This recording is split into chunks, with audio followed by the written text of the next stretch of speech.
Shoot, yeah, the Steelers schedule is out. Welcome into the Noll Road. We're here to talk about it with you. Might be one of the most positive things that's happened to the team since that first 48 hours of free agency that was so exciting. And I want to say this about the first 8 weeks of the 2026 Steelers schedule, where they could be going into the bye. We'll start off with that. Here we go.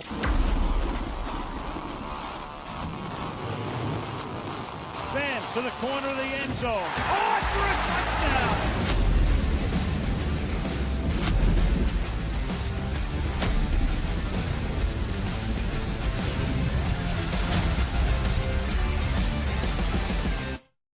All right, here we go. Dawson and Newbear on the channel. Like and sub, please. For the love of God, hit that like button or we're going to send Pittsburgh Dad to lecture you right over to the house, okay? Let's go. I'm Gavin Dawson. He's Newbear Lesniewski. And, buddy, I like the schedule. Like DraftKings over-under sitting at 8.5 right now. I'm hammering the over. Please take my money. I'm more than willing to wait all the way till January 10th to pick up my winnings.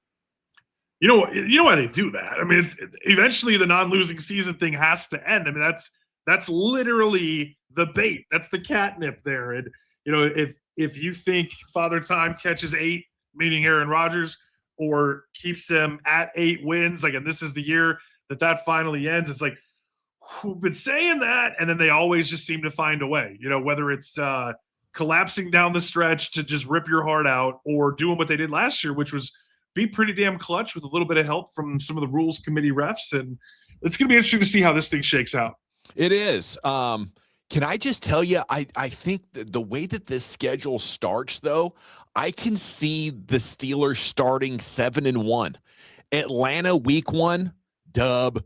At the Patriots, okay, they're going to get A.J. Brown, but they've lost a lot. Obviously, their coach is under the microscope right now. That could absolutely impact the building.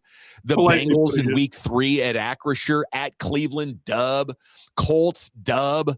Tampa Bay, average, borderline playoff team. And you go play the Saints in New Orleans, dub.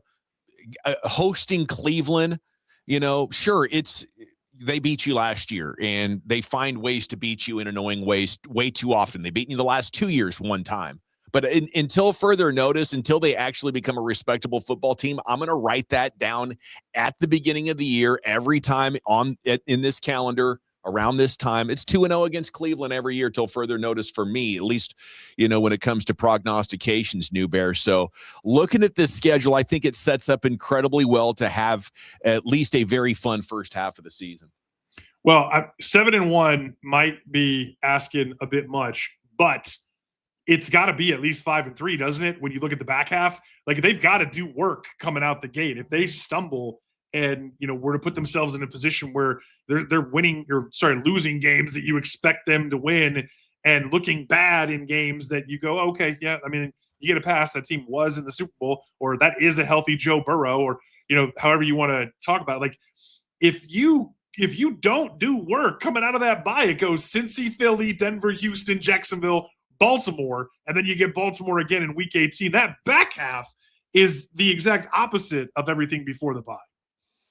All righty. Other takeaways, I think just how it's set up, we probably already knew this, but yesterday it came into full focus. Just one game out of the Eastern time zone.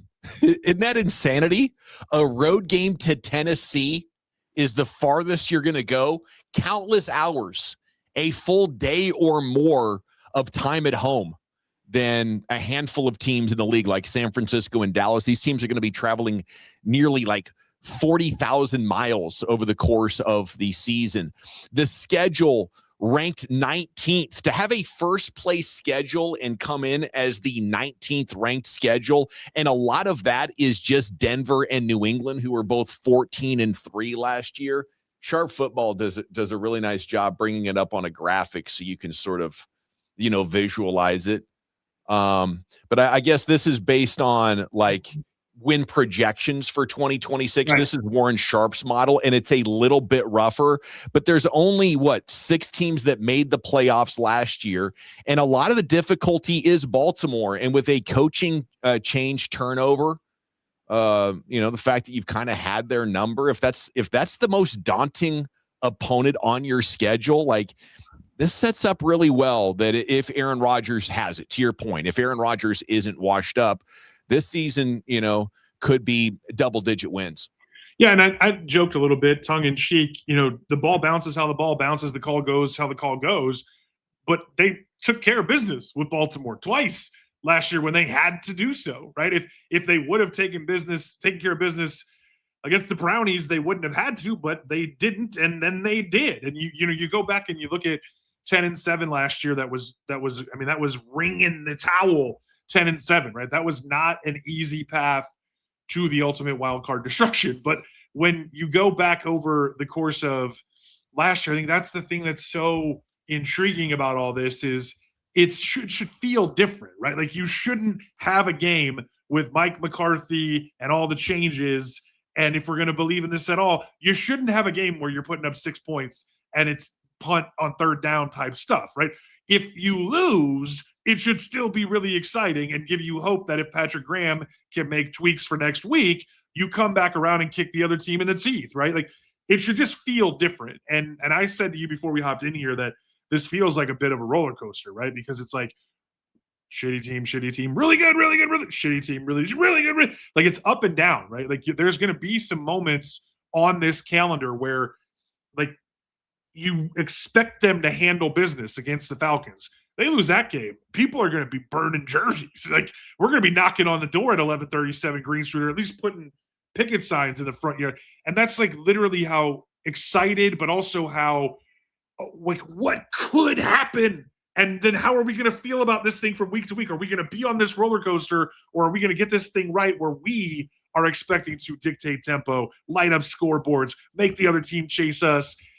I'm so excited to see how they come out the gate, because to your point, like the 7-1, like I think you're assuming that loss is New England with everything that they're going through. Let's not pretend AJ Brown, if he's the guy who goes there, is going to be on his best behavior. Now all of a sudden, imagine going and working Atlanta, imagine working New England, handling Burrow, handling Cleveland. Like this could be one of those things where you're like, it's not the 11-0 start we had a few years ago where it's smoke and mirrors and you're waiting for the rug to get pulled out.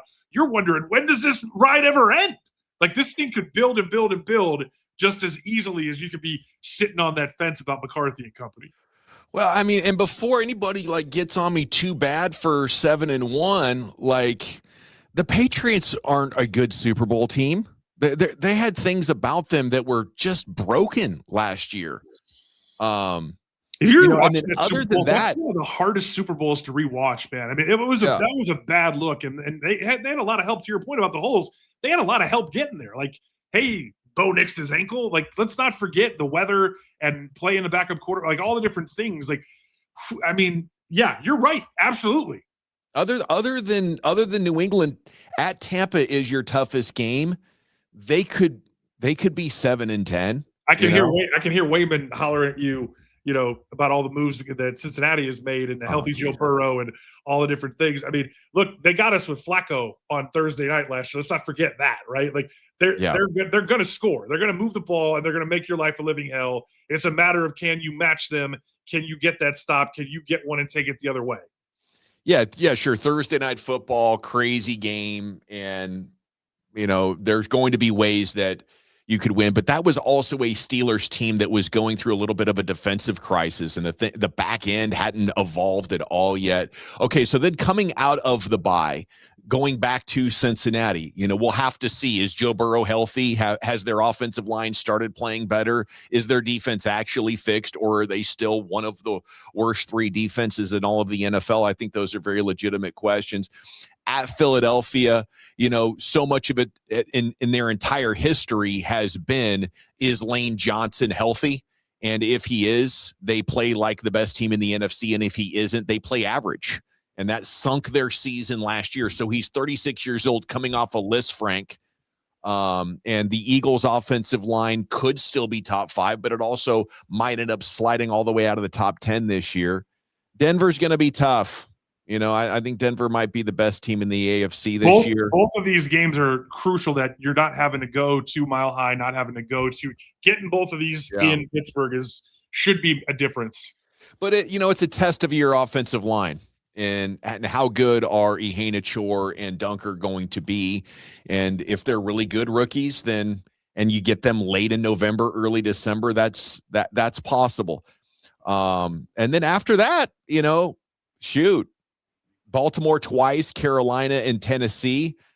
That's not the worst way to finish a season. Obviously, it's going to be very exciting. And if those teams are close in the standings, it's going to create an absolute ratings bonanza for the networks, getting Baltimore and Pittsburgh together twice like that. But I would say, Newbear, like the schedule is leaning positive for me. I'm excited to see it. I'm excited to talk about what's possible. But the great thing about the Steelers schedule in 2026, it's not weighing you down. You can look at this and say, the most important thing is how good are the Steelers at putting this offense together in the first year under Mike McCarthy, and maybe making this defense better, fixing this defense compared to what it had devolved to under Mike Tomlin and Terrell Austin. And with the kind of players that they brought in, both in free agency and the draft, it's totally reasonable to be optimistic about the impact these coaches are going to have.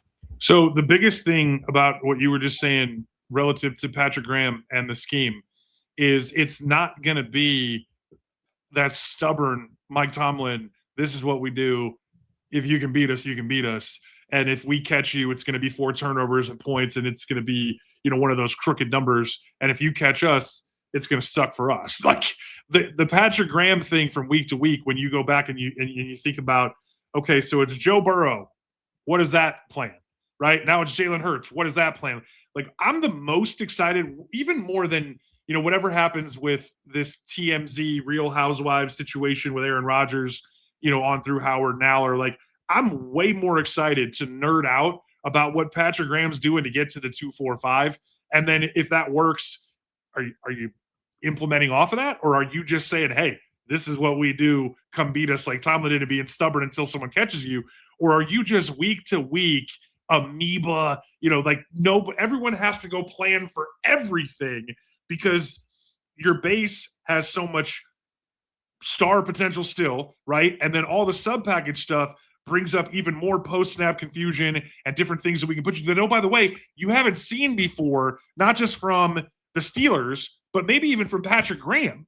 Because one of the things that I think is super underrated about this dude is he's been doing more with less, right? People talk about him adjusting his scheme to his players. A big part of having to do that is when you don't have the dudes to just roll the ball out there and play. Yeah. And I don't think the Steelers personnel is good enough that they can roll it out and stay with what they do. Those teams are rare.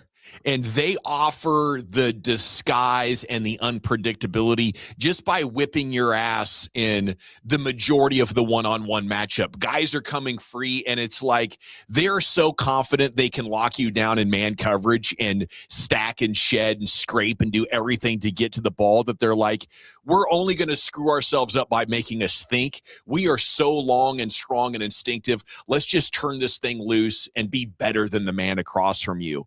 And I think the Steelers at times over the last decade have had that level of defense, but they definitely don't now. As it's getting long in the tooth, they don't have the linebackers. They don't have the nose tackle for it. Like, you can't be getting moved. And there's an element of finesse to this Steelers defense that I'm just a little bit uncomfortable with. So I'm looking at Patrick Graham as the guy that can turn it into a bit more of a chess match. Yeah, and the big piece is Jalen Ramsey, right? Because that's still the big question. No matter what depth chart you look at from week to week as you're trying to prognosticate or play forward, all 22 that you liked into all 22 that you want to see. And where does that dude, meaning Ramsey, line up? And I think we're all assuming that it's going to be a big nickel. And we're all assuming that off of that, you're going to see him play true safety. It's not going to be, to your point, what Tomlin thought he had with Slay and JPJ and Ramsey, where we're just going to body you up and take away your guy and then basically play, man free and just come hunt your ass, right? Like, the difference between that and not just being a shell guy or a match quarters guy, but having both of those things in your pocket and having the ability for Ramsey to show that Mike Hilton, slot blitz stuff, and then also go. and go, are we going to send him like a rocket every once in a while to play center field and see what that looks like? Because I think a big part of this year, beyond Patrick Graham and the scheme, is finding out into 2027 and beyond, if guys like Ramsey become part of the long-term plan, their contracts become much more manageable from both the total number to move and the dead cap that you would have to eat, and then what that does in terms of assets and younger legs and things that you would do if you were going to move on from them. I mean, hell, we're still seeing stuff day in and day out about new breaking TJ Watt rumors, or are they going to pay her big or this? So it's not just about like solving the problem to win the games for 2026. It's about the versatility that some of these dudes show or do not that determine whether or not they're going to be in black and gold from here on out. All right, I threw up this slide earlier erroneously. Wanted to get your thoughts on it, Newbear. This is Arif Hassan, who does some pretty good data work, and he's got your rest differential. How many net rest days compared to opponents across all 18 weeks of the season? And Steelers didn't do too bad, but they didn't do too good here. -5.5. It is offset by their lack of travel. And I think that, that is to their benefit. But, man, some of these teams are getting a crap load of time off as compared to the opposition. That's not the case for the Steelers. And, maybe not ideal considering how veteran-laden your roster is. Yeah, I don't love. I think the thing I was surprised that the number wasn't higher for them or worse was that they don't get any help coming back from Paris. Like, they got to play straight away. And it's Cleveland, but look, dude, Cleveland's had a couple of really good drafts. They've got some really good young explosive talent. Maybe we don't know who the quarterback is, and maybe we're still going to have to figure out who their best five is trying to block for that man. But I mean, there's some dudes in the dog pound. Like if you're in Cleveland, and I'm not gaslighting and I'm not trying to be funny, and I'm not talking out of both sides of my mouth either, right? Like, I love draft day, Kevin Costner, Vontae Mack, no matter what, but like, I'm not a Cleveland Browns fan, right? We're not trying to like say, hey, we're friends. Like, no, we want to do what Roethlisberger did and have his name on the building because he owns your ass. And when we go back through the game last year or 2 years ago with the Snow Angels and Pickens fighting people while the ball's still in play, there's always one game with Cleveland that you lose that you have no business losing. And as they get better dudes, like the opportunity for that to occur ratchets up if you don't show up and show out. And I imagine after a week of baguettes and travel and all those things that's not going to be easy, right? And that's also going to Cleveland, coming off of going to Paris. So I don't know, the end of, when you talk about 7-1, the Saints had a really interesting, you talk about explosivity, you talk about fast dudes, you talk about Kellen Moore doing X's and O's stuff and being in the lab with guys who can just go, take the top off, make one dude miss and take it 80. Like New Orleans, I'm not saying that they're going to be really good, make the playoffs and all of a sudden be this knockout team, but it's not going to be a roll over and die type thing because they're going to feel totally different. And it's going to be Paris. We saw what happened last year in Ireland, and it was a positive for the Steelers because they started doing things that maybe we weren't expecting them to do, putting DK in the slot and watching that dude go. So, it's getting people to play for a higher purpose, I think, benefited the Steelers last year in Ireland with the Rooneys, and that might happen for the Saints. And that is a team that is headed in the right direction. Even though they were bad last year, they were more competitive, might have hit on Tyler Shuck,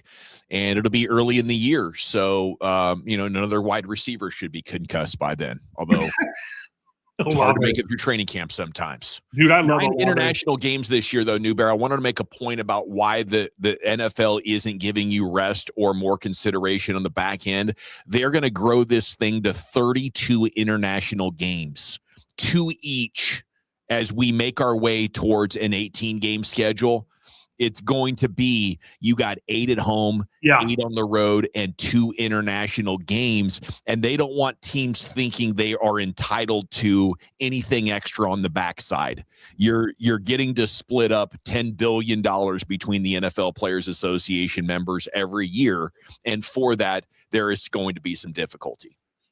I hear you, and I'm here for it. And here we go. And the thing that is kind of neat about it is they're going to be exhausted after the Cleveland game, and then they get their bye, and it's right in the middle. And I know you're a late season bye guy, and I will buy that in as much as you want to get to that point where when you take your breath, it's to gear up for the stretch run and then to go on presumably a playoffs run.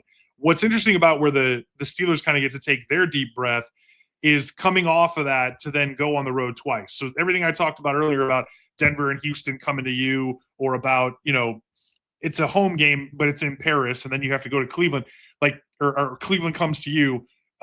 You go to the bye, and then Cincinnati, Philly back to back is going to be really interesting. And this is to me where the season can swing, one way or the other, because if you are able to handle, because you have to believe.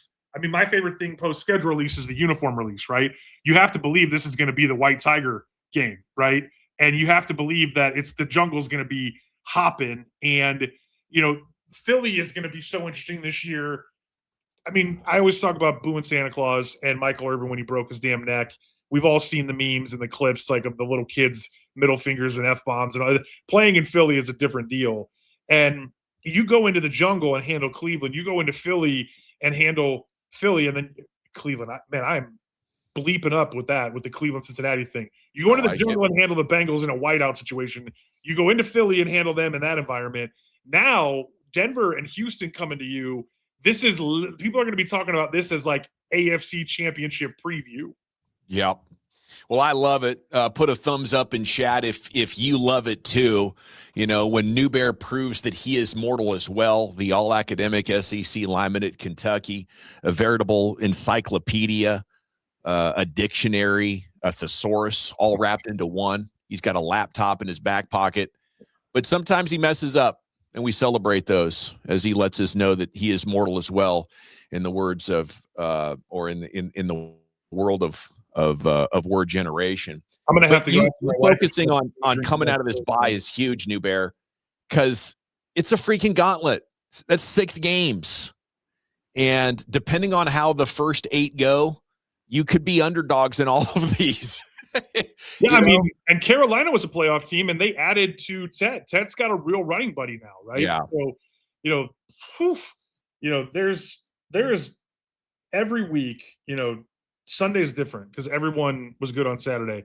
Everyone talks about, every once in a while you have a really great college team and they talk about them being able to beat a pro team. It's just shut up. You know what I mean? Yeah. Yo, dude, we had Amari Cooper on our Cowboys player show a year. I guess that was 2022 or 2023 or something like that, right before he was traded. But Alabama was so good that year, and Brian Broaddus, the former NFL scout who's on our show, was trying to make that point that he thought Bama could beat whoever the worst team in the NFL was that year. And Cooper just could not stop laughing at the idea. He just thought it was so ridiculous. Just made me think of that. Mike Tomlin, a return game, week 13, December 6th against Houston, against the team that beat him in his final game. That is Sunday Night Football, and that should at least be vibey, pretty cool. Hopefully the Steelers are very much in the playoff picture by then, and Tomlin can sort of give his insights or breakdowns on how confident he is or isn't in the team. And hopefully we get some honest Tomlin. I think that's great when a former coach is willing to be candid about what he thinks about his guys. Well, one of the things that I want to be candid about is I was a little bit annoyed that the Steelers only have 4 primetime games. I mean, the Rams have 7. Who is it? Packers, Chiefs, Bills, Seahawks have 6. There's a handful of teams. I think the Vikings have as many primetime games as the Steelers. The New York Football Giants, the Washington Commanders have as many primetime games as the Steelers.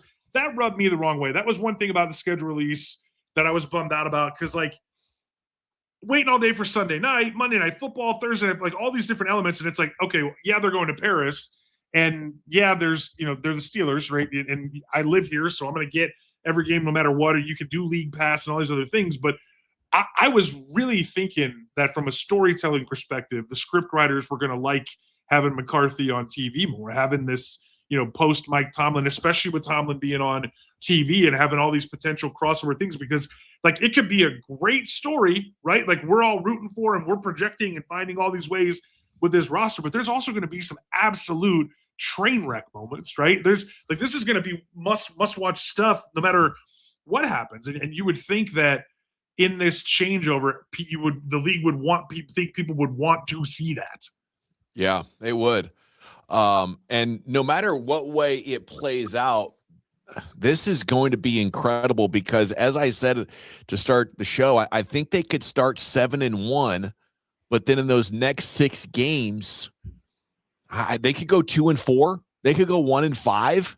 Like, you could be sliding back to 500 coming out of the bye. And then, then maybe you start to get right as you take on Carolina and Tennessee and Baltimore twice there to finish this thing up. But I imagine that it's going to start very exciting. And similar to 2024, we could be talking about how the Steelers appear at midseason to be Super Bowl contenders and maybe the best team in the AFC. And then they're going to have to prove it as the schedule gets more difficult, Newbear. Yeah, I've said this a couple of times, a couple of different ways on a couple of different shows. And I just like one of the things that I keep coming back to is we just like everyone just assumes that nothing bad is going to happen to anybody else. And it boggles my mind to think that one of those 6 teams isn't going to be playing a backup quarterback, that one of those 6 teams is, and then you go, well, shit, Flacco got us last year. Like, aren't we going to be a little bit worried? We might be more worried about Davis Mills in Houston if CJ Stroud keeps playing the way that he's been playing up and down, because there could be a letdown and you could go into that game expecting it to be easy. And then that defense just punches you in the mouth and Stingley wins the game by himself. So, there's so much war of attrition stuff. And when you look at their bye coming in the middle, the most interesting thing when you dissect 2026 is that it's really split. And if they go 7-1 and then they go 1 and whatever and 2 and whatever on the back end of it, and that's something that puts them into not even hosting a home playoff game or missing the playoffs entire, the narrative and the train wreck ability of this thing is going to be off the charts. What I'm really excited about, though, is getting that litmus test, getting that answer with fresh legs in the jungle in Cincinnati. And then no matter what happens in week 10, having to respond going to Philly. And then again, no matter what happens in week 12 and week 13, you got Denver and Houston. And I'm not overlooking Jacksonville. I'm certainly not overlooking the end of it, because we could do a whole show just on the 2 Baltimore things again, where I don't think they're real happy, meaning the Ravens, about kind of getting screwed. And the way, what's a catch? Does anybody know what a catch is anymore? And the way that everything went last year, where, you get the T-shirt, you win the game, you win the T-shirt, you get to talk your trash for 364 days, right? And then you got to show up again. And it's like, Lamar being healthy in revenge game mode is always fun, because that's when he puts his shoulder down. He takes off a little bit more. Like he wants to get back what was taken from him. And they got fresh coach, fresh perspective. They're going to have a ton of swag relative to the way that they're trying to reinvent themselves. And let's not forget that 250-pound train on the track. Oh, yeah. Dude, what an absolute nightmare that whole thing has been. And it's tough to see that team. But, I think at this point, it's kind of like Christian McCaffrey and the Niners or the Chiefs offense, that it's like, we know in the past it was unstoppable. But, I mean, what are the chances that Lamar Jackson is even healthy by the time you get to week 15 and week 18? Like, I think the NFL did the Steelers a massive favor because of how injury-prone Lamar Jackson is and how old Derrick Henry is. It could be a ratings bonanza, or it could be, writing the final chapters of this era of Ravens football. Harbaugh leaves, bringing in new coaches, a mentor, Declan Doyle. Like, these are new guys in their roles. Things could go the other way just as easily for the Baltimore Ravens, and a reshuffling of the division is probably overdue. One quick point about the very end of the season, because you get so focused on Baltimore, there's a number of teams that have, you play a team early and then you play a team late and they're a different team, right? With Baltimore, when you have them, 2 out of 4 weeks, you're basically playing that team where they are and you're meeting them where they are, and they are what they are. What's going to be really interesting about, Tennessee down there in week 17, if this thing comes down to, those last couple weeks, like it has for the last few seasons, Tennessee is going to be a different team by the end of the year, because Cam Ward's going to have, 4 months of, Tate and Wandale and Ridley and those guys to work with. But Robert Saleh, I mean, he has completely redone that defense, shipping really good players out to bring other types of players in. They went and they got Keldrick Falk and Anthony Hill, the linebacker out of Texas. Like, they're going to be fast and they're not going to be bleeping around. So, there's a lot of stuff. Not that I expect the Titans to win, 10 games and be in the same position that the Steelers should be, but like, that could be a team that only has 4 or 5 wins, but is playing like a 10-11 win team in week 17. Yeah, that team is crazy. Like, I think when everybody assumed the offseason started, they were going to go get Cam Ward all the help. And they did get him a wide receiver in the draft, but they didn't make his line any better. I think they're saying, we're going to win with defense, and this offense will come along, but we're not going to go all in on offense right now when we could fix our defense here with Robert Saleh and have a chance of, trying to get back to 500 and then, maybe address the offense coming up in the following off season. But if that Titans defense is legit, I think they're going to try to win games kind of like Cleveland did last year, where both teams are going to be under 20. All right, we're back soon with more Steelers offseason content. We'll do win-loss on this full schedule, come up with an official prediction here over the weekend going into the Sunday show. Till then, for Newbear, I'm Dawson. We'll see you here on the Noll Road.